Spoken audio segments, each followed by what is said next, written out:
If needlework is your passion, whether you're stitching by hand, machine, or mixing it all up, you're going to want to hear about the Mr. X Stitch Contemporary Needlework Prize 2025. This prize celebrates the best in modern stitch, and it's open to creatives from all around the world, whether you're a student or an emerging artist or a seasoned professional. And the best part, you don't have to send your work anywhere. Just upload high-resolution images to a private folder we will send you after you enter. You can enter more than one category, for instance, hand embroidery and 3D textiles. Just grab an entry for each one. And if you've got a student ID, you can get 50% off the entry price as well. The deadline for entering is 30th of June 2025, and entries are now open at xstitchmag.com/prize-entry. Thanks to our brilliant sponsors, Bookmarked Hub by Search Press and David and Charles, and the legends at Lowry Workstands. If you've got the stitch bug, this is your time. Show us what you've got. Enter the prize now. Visit xstitchmag.com/prize-entry to get your ticket today.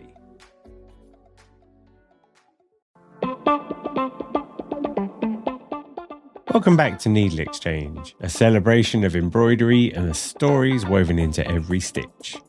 This is the second part of my NeedleXChange with Alison Carpenter-Hughes, whose machine-embroidered work creates joyful portraits as well as mixed media pieces that have a hint of darkness.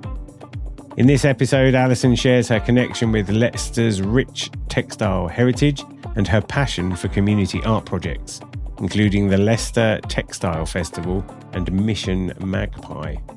We also explore what it takes to use money as a medium for machine embroidery.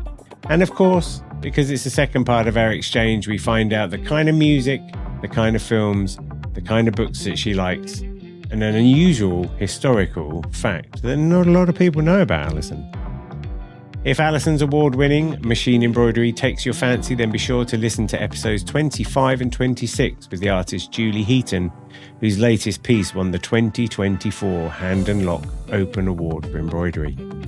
And if you're feeling inspired, you can find other episodes at the NeedleXChange website and join And if you're feeling inspired, you can find more episodes at the NeedleXChange website. And heck, why don't you subscribe to the newsletter as well to keep up with all the stitchy goodness. It's a pleasure talking to Alison. She's charismatic, she's talented. We had a great chat. We ended up chatting for ages afterwards as well. It's just the way these things go sometimes, but it was great to talk to her. And I will be back next week with somebody else from the world of stitch. So until then, enjoy the show. I wanted to ask you about Leicester, because I feel like your relationship to Leicester is quite important. Oh, is it? In what way? Why do you get that feeling? Well, because I've seen you did a community art project where you decorated the front of your house. There were lots of like colourful aspects to it. And as you said before, you quite like community art and you quite like other interventions. And then you had a project. In fact, no, let me put this properly correctly. I think you were the co-founder of the Leicester Textile Festival. So I feel like you have got a relationship with Leicester. And I wanted to explore that because I'm developing my own relationship with my hometown, having started an art gallery. And I think it's interesting when you get involved in a place. And I kind of wanted your perspective on that. Okay, so yes and no, because I mean, I came up to Leicester because my husband of the time lived here, and I hadn't planned on coming to Leicester. So, and I've had a bit of a love-hate relationship with the place, to be quite frank. Mm-hmm. It wasn't a place I would have chosen to come to. It took me quite a few years to fall in love with it. Mm-hmm. And there are, I do love it for lots of different reasons. It's an amazing multicultural place, mm-hmm. Possibly one of the most multicultural places in the country, and it gives it a really fascinating element, and just you meet lots of really beautiful, lovely people, so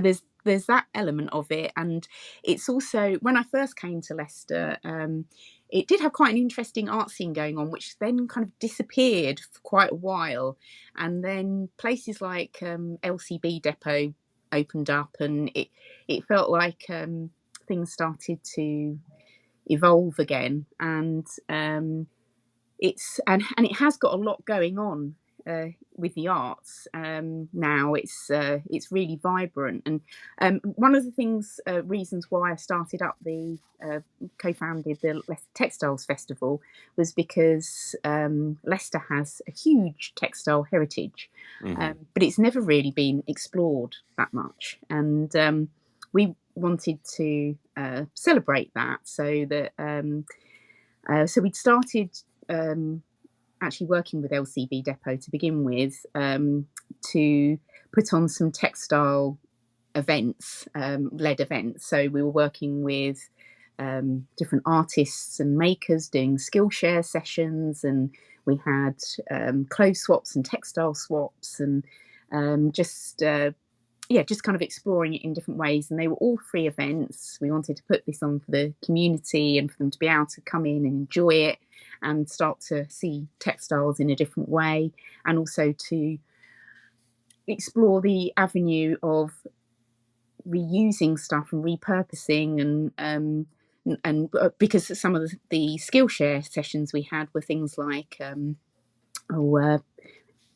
doing mending and visible mending as well as invisible mending, and then making things doing embroidery that could go onto clothes, and just playing in that way. So it was that was the kind of starting point, and then for a few years been thinking about a festival, and then it took time for it to build up, and it was quite an organic process. But we kept pushing it forward, and then got Arts Council funding to do that in 2023. And that was a huge learning curve. I mean, it didn't all go as planned. And that is partly because that involves working with people. Yes. And also taking on this huge project, and then and although Rebecca Harvey-Hobbs, who was the other co-founder, and I had lots of different experience in putting on art events in different ways and doing project management and things, and also being artist leads, we putting a festival on is another beast. It was a huge learning curve, but it was really, really joyful as well, and got to know make amazing contacts, and we actually had so many different connections with different organisations and people around the city, shopping centres and small businesses and art centres, and different community groups. So we employed artists to come in and work with different community groups to create these big community collaborative pieces, and then we were working out with people in the county as well, and they could do their own thing. And then we had things like a Leicester Look Up, which was hanging baskets made from however people wanted to do them, but they were textile baskets. So people did these amazing crocheted and knitted and sewn versions of what a hanging basket could be. And so they were hanging out around the city, and it was it was great. I really enjoyed it, and elements of it, but it was also, it took a lot. I was quite ill after it. It was a really interesting experience. But from that, we then went on. We were offered a space in the Haymarket Shopping Centre, which is in the centre of Leicester City, and we started to build a community hub from that, with lots of displays and everything being made from repurposed materials. And the response was it is called Mission Magpie, and then the response from the public was absolutely amazing, and so much support from the manager of the Haymarket shopping centre as well. So I've been really lucky with community support, and I think that's part of the community aspect. And even when I did the house, that was a vehicle arts project, and I was commissioned to decorate the front of my house, and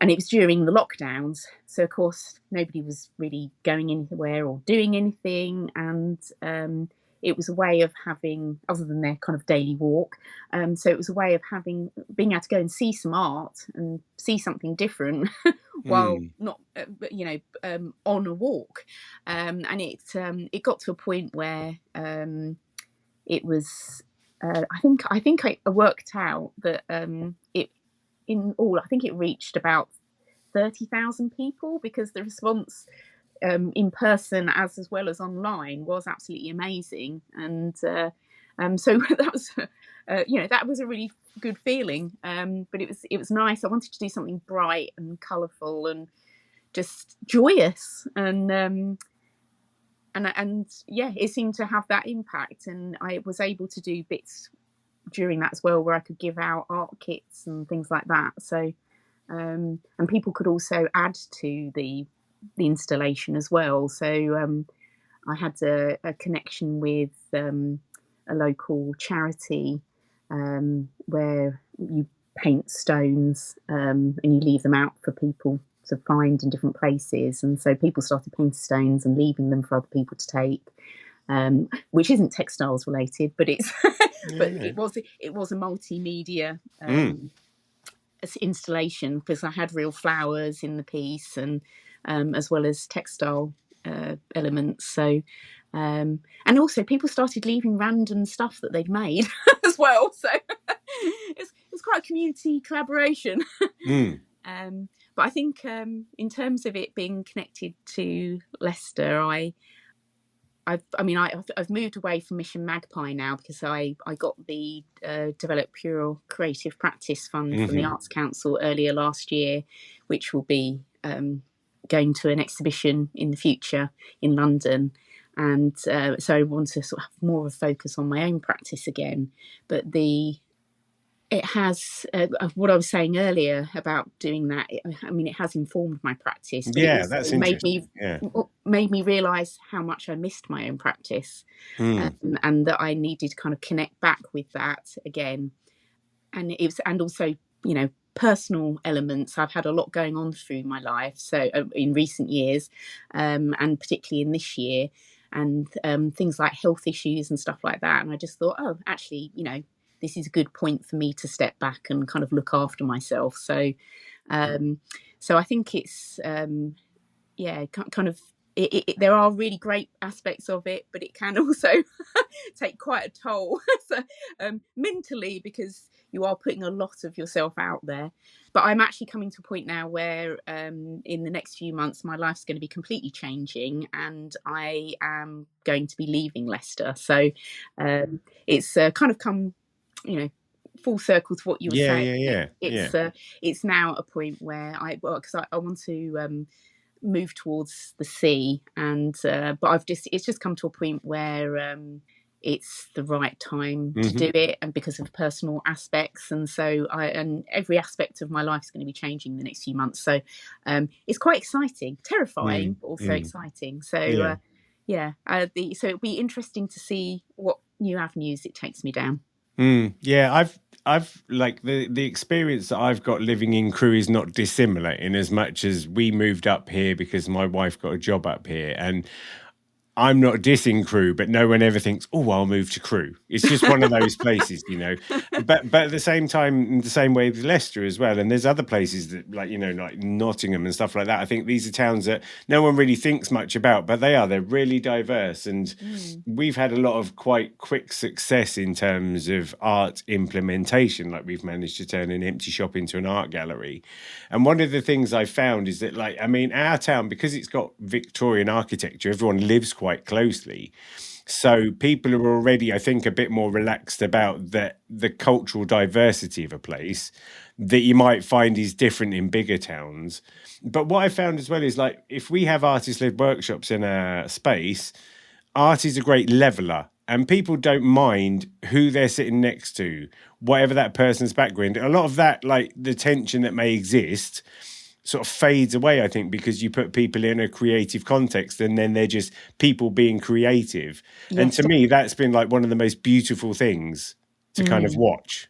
Yes, and I think that was very much the case with the textiles takeovers and the textile festival, and with Mission Magpie as well. And I mean, Rebecca has continued to do Mission Magpie and doing these amazing displays. And but one of the elements we found through doing all of those events and having those spaces is that it does really connect people, and also it gives people a place where they can be a little bit vulnerable as well. You know, quite often you'll get people coming in who need connection, and having that space there for them to do that and do it creatively and see things in a different way and kind of think out of the box and give them permission to be creative, because you can be creative with absolutely anything in your life. I mean, you can have really basic materials and be creative. So it's and I think that was a really important aspect of us showing that to people and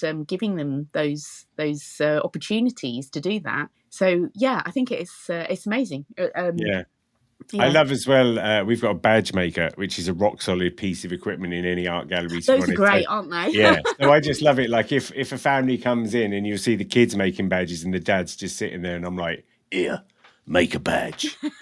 Just get, you know what I mean? And get the dad to make a badge and then he's wearing a badge he makes and he'll be so uncomfortable about that. But at the end, like when his kids see that he's made a badge and they're over the moon, you just know it's a winner. And they just love that. It's just fun to use it and just go, look, you're not walking out of here. I don't care who you are. You might be some really old granddad really set in his ways. Do some colouring in, you know, just kind of force them to do it.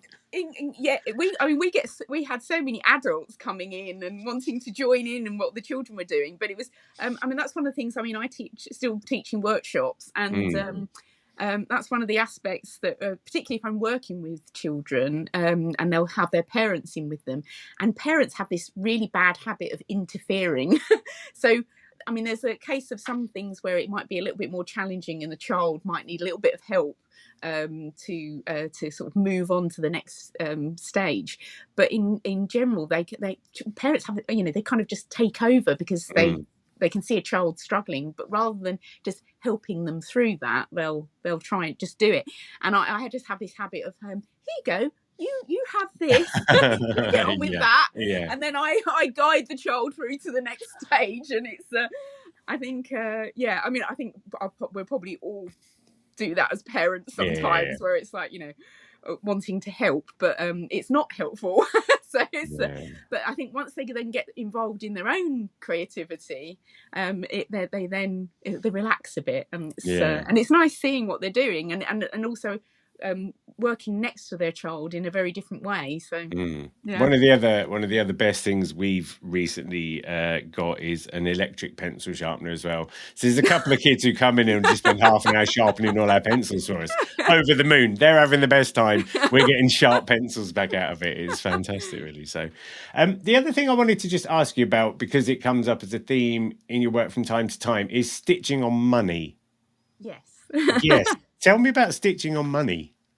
So that started with Artistic UK, which was a charity, and they approached me after I'd done my solo exhibition in 2018. They approached me about, they had all these old fivers, out of tender fivers, and wanted so they were sending them off to different artists to do some work on, and then they're selling them to raise money for the charity. So they approached me about doing it, and then I was so my first one was Time is a Brisk Wind, which is the Queen asleep on the banknote.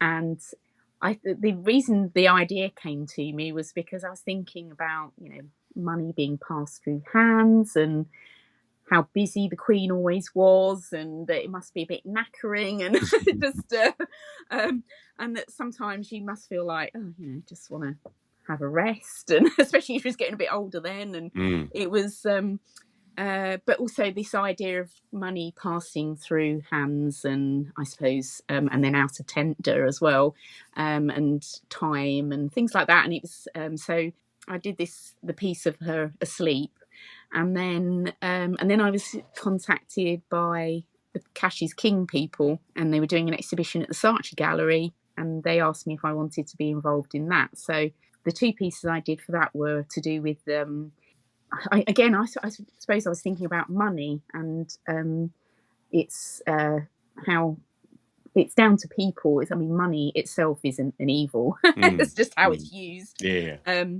And I was thinking about greed and also, I suppose, survival as well, because I did some pieces on the Sumatran tiger and orangutan. I had hoped to do some other pieces as well, and but I'd run out of time. But how they're becoming extinct, and when I did it in 2019, there was only about 400 Sumatran tigers left.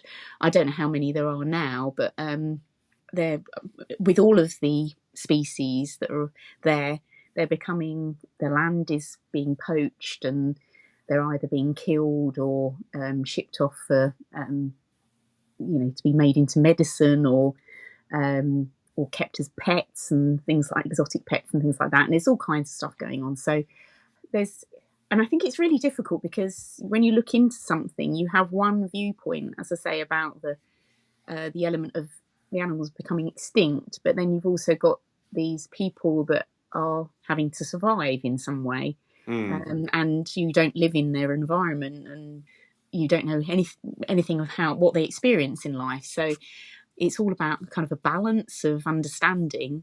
So those pieces were to do with the extinction, but there's also that connection with money and the impact that it has, or the way people use it or need it. But I did use the hanging threads in those pieces because of the kind of disappearance of those animals. So I've done a few pieces, and then more recent. I haven't done a piece in a while. My son and ex-partner was telling me, you should do more money pieces because people seem to really like them. But I'm not the kind of person that can just kind of churn out work. I have to feel like there's a really strong connection with what I'm doing, and the pieces I have done, there has been a really strong connection. And a commission piece I did where it was 3 different pieces to do with America, and it was to do with American politics, and it was in connection with I've forgotten the artist's name. It was the Neville Brothers version of his name will come back to me in a moment. Song, sorry. That's all right. Complete blank. It was the In God We Trust song. So so it was really interesting because the original song had a certain amount of verses, and then the Neville Brothers song was added to, and I've seen the guy in concert as well, and I can't remember his name at the moment. So Dylan, Bob Dylan. Bob Dylan, yeah, sorry. Right. So yeah, that was the original song, and then these because the Neville Brothers one was a later version, it had other verses added because of obviously politics had moved on. But it was really interesting looking at the song. So I was given the song as the starting point, and then researching into each element of the verse. So I did a lot of research before I started making the pieces, and then kind of closed in on certain aspects of them. But so those are really interesting pieces to make. And unfortunately, at the beginning of the Ukraine war, I was actually contacted by some media, sort of Russian news people, asking me if they could use my images and interview me, I presume because of the connection with America, and I had to kindly decline. It's like, I don't want to get involved in that, thank you. Strange geopolitical commentary. Yeah. So it has had some interesting connections. So But more recently, I've done another charity piece. So so it's been fun doing those pieces. They aren't easy to work on because again they're just paper, and it's one of the things with banknotes is depending on whether it's an older banknote or a newer piece, because I've worked on 10 shilling pieces, old fivers, Indonesian rupiah, and all kinds of different things. So it's all of them have this different quality to them, and so you think that you're working on one piece and it'll inform the next piece, but actually it doesn't, because as they've evolved, they've been made out of different materials, and they always need backing with canvas. And I still again use water soluble stabilizer, right? But they seem to survive in the water bit. So yeah, I'm kind of fascinated as well because you're a self-confessed big artist. You were saying before about using charcoal and how big you go, and then this is a real size constraint on your work. Yeah. It was quite it is very difficult, especially eyes. My God, they're like the tiniest eyes ever. If you did see a piece up close, you can see the disintegration of the banknote. It's just they do start to break apart. And do you use a magnifier at all? No. Just take your sweet time. I have really bad eyesight. I'm like Mrs. Magoo, and I've got 3 different sets of glasses. Sort of one for distance, one for normal like reading and being on the computer, and then I've got my sewing glasses, and I still struggle to see. It's just really. I sometimes have my nose right up against the work, and I've almost got my hair getting tangled in the sewing needle. So yeah. Yeah, it's glasses thick as milk bottle bottoms. Yeah. As well, probably, isn't it? That sort of thing. I love that. Right, let's go and do some cultural touch points, shall we? Let's pivot. See how we get on with these.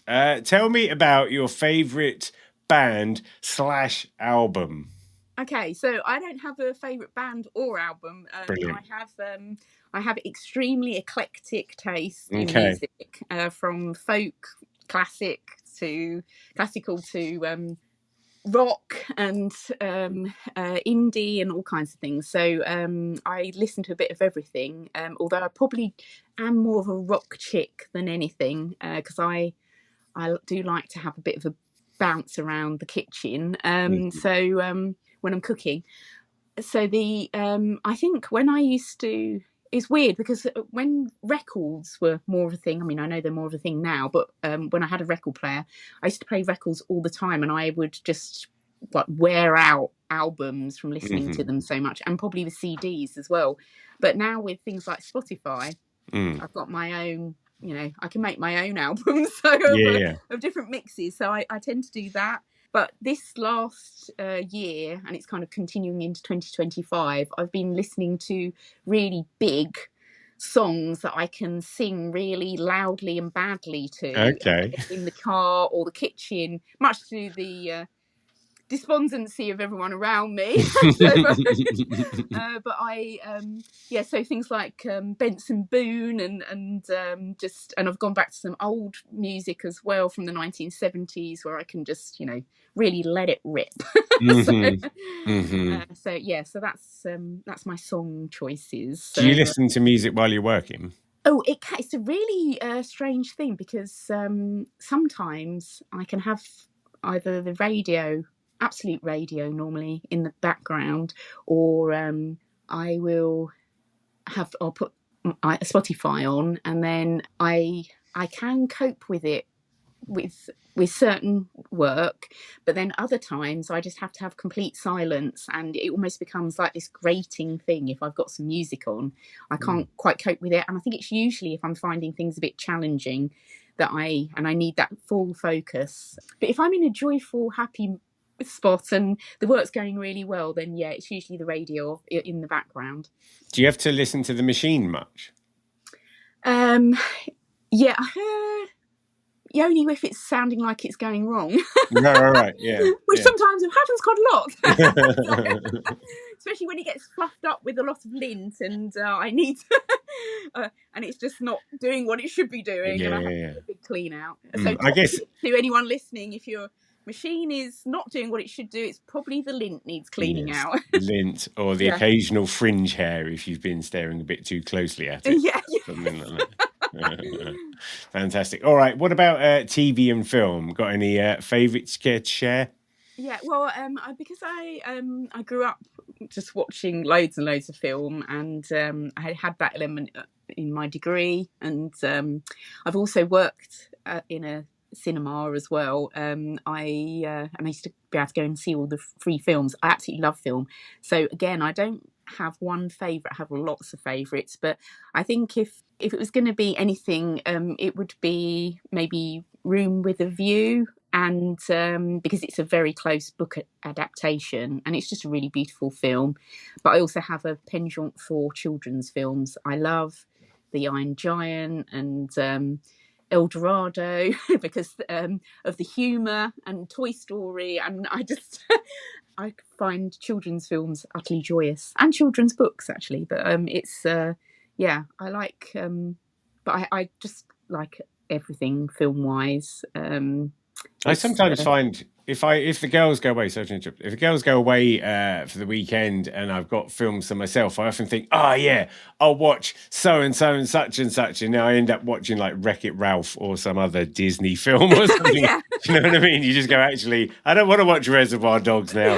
I'd much rather watch I don't know, something soft. Actually, saying that though, I mean, some of I'm to the other extreme. I really love zombie films, and I love things like Shaun of the Dead, and I mean, Pulp Fiction. It's not a zombie film, but it's something a little bit more visceral. Yeah. So I think again, I have quite extreme taste in that, and I mean, even recently, you talk about TV. I love some things that have it a bit darker and that you can get your teeth into. So I've been watching Squid Games, and I was absolutely obsessed with Ozark because you just didn't think it could get any darker, and then it did. It was shot really dark as well, wasn't it? Like they had really dark colour palettes and stuff. Yeah. And something that really grips you. But then I can also like Emily in Paris. So there you go. Yeah. That makes a lot of sense when you think about it. That makes a lot of sense. Interestingly, Betsy Greer, who was NeedleXChange.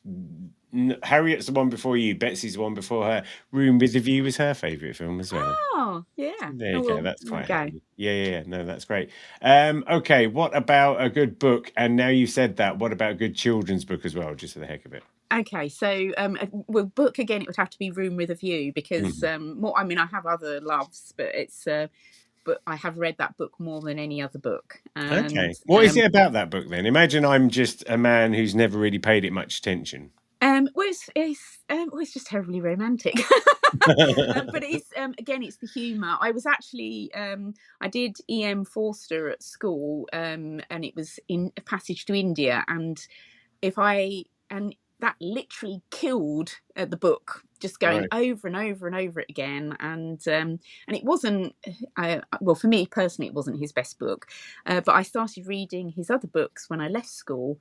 And then I discovered this kind of beautiful, these characters just have such beautiful connections, and the characterization, and just the humour in it. And he was a humanist, so it's an individualist. So and that kind of connects with me, and I think and you'll find that you've got these characters that are flawed, but there's also something that you really just connect and love about them. So and Room with a View is, and it's set in Italy, and it's just the descriptions of it are just beautiful. Yeah, I love that.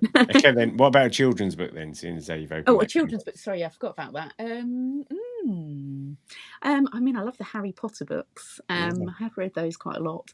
I think just trying to think, something like Ballet Shoes by was it Noel Streatfeild? I think. Right, okay. Just something where I don't know. And I used to love. I loved all the St Clair's and Malory Towers, particularly Enid Blyton. You can't go wrong with her. And the Faraway Tree. I mean, I used to read that to my son, and we both absolutely loved that. So we've had to do a bit of editing on the Faraway Tree because there's a lady who's called like Miss Slap or something. Some of it hasn't aged as well as it could have done with Enid Blyton, but some of it every now and again. They're so imaginative. And, I mean, if anything, I probably go towards fantasy books in general. So anything where I can just disappear into the storyline and it's as far away from reality as possible. Good, yeah. Children's books are interesting because, so my daughters are 5 and 7 now, but there's quite a lot of books like things like The Giant Jam Sandwich. There's these books from like the sort of 70s where the illustration's kind of funky looking, and it's sort of in some ways it works and then they're a little bit weird, or like The Winter Bear or The Cow That Fell in the Canal, and all these stories that don't seem like they're worth telling now, but they sort of did back then or whatever. And we've got quite a nice little collection of those. I think there's a certain style about them. Well, I think toddler books as well. Just going back to those when, and I'm enjoying when I see my great nieces like going through those again that I would have done with my son, and it's and go talking about illustration. Oh my God, there's just glorious illustration in the books, and some of them again can be quite dark. I mean, Not Now Bernard is a brilliant book, and where it's you've got this kind of parents that are terrible parents. And it's I like anything where it's a bit of humour. And also, like, we've been my mother-in-law's got a lot of the old stories of like the Pied Piper and the Little Match Girl, and most of those just end in tragedy, like the Pied Piper taking all these children off and burying them in a mountain and stuff, and you're just like, oh my God, like try and find me one that ends happily, for God's sake. I mean, fairy tales I very much connect with fairy tales, and again, that's something I kind of explore in my work. I don't. It's not like, again, very obvious, but I connect with that symbolism in it, and and I think and that darkness as well. It's I'm looking forward to embracing my dark side a bit more this year. It feels like there's something's going to happen, like you were saying about the stuff to do with auras and the stuff to do with symbols and all those kinds of things. It's also, again, not I keep referring back to previous needle exchanges, but there are many good episodes to be had. But Katie Toom, she talks about she's created gods. She's pulled like gods out of her consciousness or whatever, and all those kind of symbols and all those metaphors for things. I feel like you've done a lot of stuff that's quite grounded in reality. It feels like maybe you're going to go into unreality now, and that's going to be really interesting to see where it heads. I hope so, and I think it's also that kind of really, because it's a real personal connection with the work I'm going to be doing, and it's going to be a little bit more risque as well, which and it's I suppose tapping into the kind of adult fairy tale themes of things, and exploring sensuality and just relationships in their kind of rawness. So I'm really excited about space, I think. Hopefully. I'm excited. Things are a bit busy at the moment, but I'm hoping to get back in the studio soon. So right. So a fact that not a lot of people know about Alison Carpenter-Hughes, then, if you please. Okay, so I had to really rack my brain for this one, but I am a descendant of the silk weavers of Spitalfields, and I know this because one of my cousins, my many cousins, because I come from a huge family, he did our family tree and traced it back to 3 brothers that came across. They were Huguenot refugees, and they came across in the 17th century, and they were escaping religious persecution. Okay. So the silk weavers of Spitalfields are quite famous, and I found so my cousin did this family tree, but then we found out more connection to these brothers because I was on holiday in St Agnes in Cornwall with my ex-husband and my son, and we were staying in a B&B, and it was in the evening, and we'd had a long day out watching a bit of TV, and Who Do You Think You Are was on, right. And this old sepia photo came up of this lady, and my ex-husband said, "That looks just like your mum." And at that point, the name Jabok came up, and that's my mum's maiden name, Right. And it was Julia Sawala, wow. absolutely fabulous actress. It was to do with her family, and I got on the phone to my mum and dad straight away and was like, "Put the TV on." So I'm actually related to her, and so we found out all about these silk weavers through this program. So so it was a weird kind of connection. Yeah, textiles are deep in your DNA, aren't they? Yeah, well, that's what I feel. I feel like, I've textiles. It's natural. It's your destiny. Yeah. Oh, I love that. We went to London last week, and we're down at Spitalfields. It's very fancy around there now, I tell you. It's not so much silk weaving, but if you want to pay £7 for a cup of coffee, they got you there. Place to go. They got you there, yeah. Hey, Alison, thanks for having a needle exchange with me. Thank you. No, it's been an absolute pleasure. I hope I haven't waffled on too much. It's been perfect. It's been perfect.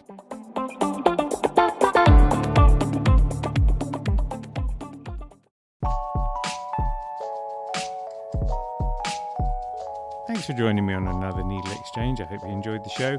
I'd love to hear from you, so feel free to email hello@needle.exchange, that's NEEDL.exchange, with any thoughts, comments or feedback.